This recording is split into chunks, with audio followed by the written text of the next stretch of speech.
لێسادا دەبینین ئەو بابەتە بۆتە دیاردەیەکی زۆر وە بەربڵاوە بەڕاستیانی چۆتە ناو کۆمەلگا و خەڵکێکی زۆر دووچاری چەندەها کێشە و مەشاکل کردووە. دەمەوێت بزانم ڕێی جەنابەت وەکو مامۆستایەکی ئاینی و لە ڕووی شەرعەوە قسەیەک تێ لەسەر ئەو دیاردەیە کە ئێستا بەشێک لە خێزانی کۆمەلگای کوردی بەدەستیەوە دەناڵێنێت. طبعا ناحية سحر وجادو هر أو بابتا أو ناحية شرع أو طبعا زائزنيا بنصوصي لشرع كوارد بوا كبيغمد فرمي صلى الله عليه وسلم من أتى كاهنا أو عرافا فصدقه بما يقول فقد كفر بما أنزل على محمد. دفرمي هر كسك بستكن فالسيتي زادو كرشي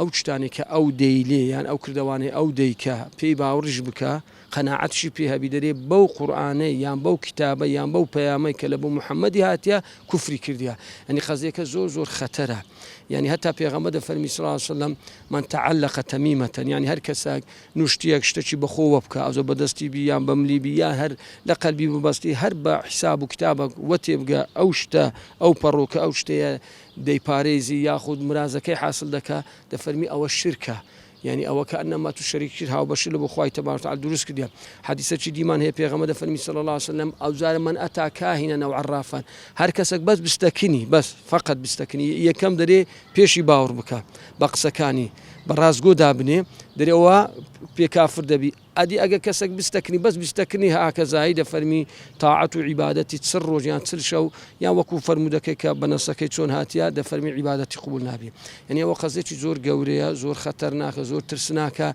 لو أو هاجفتي ده للشرع لبر أوي كومالجاي تيجي ده هر وكو استمع الأسف بدا خود بينين كومالجاي ويرام بوا